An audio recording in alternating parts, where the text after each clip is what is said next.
أنا رأيت يا شيخ النقلة النوعية في حياتنا الدعاء.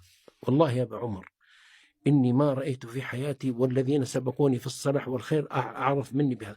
كان نقلة النوعية من الدعاء. ادعوني أستجب لكم، خاصة في السجود، في آخر الليل، في ساعة الاستجابة. الدعاء نقلة نوعية.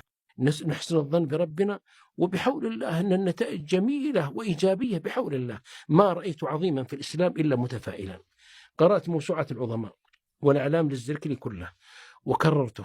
القاسم المشترك بين العظماء والرواد والمبدعين التفاؤل، مثل ما تتوقع تكون.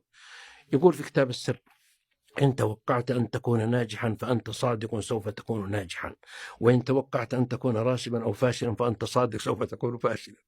كذا كما تتوقع. أنا عند ظن، يقول سبحانه وتعالى: أنا عند ظن عبدي بي فليظن بما شاء. إن الخزائنه لا تنتهي سبحانه. هذا لأنهم يؤمنون بالغربيين. اطلب فإن خزائنه لا تنتهي. تبغى العلم ترى عنده، تبغى النجاح ترى عنده، الريادة عنده سبحانه، القبول عنده. بس انك تطلب والذين جاهدوا فينا لنهدينهم سبلنا. تبسم للحياة بعمر، وتبسموا يا ابنائي ويا بناتي، وتفائلوا. والله ان الغد، انه المشرق، انه اجمل من اليوم، واني ابشركم بمستقبل زاهر.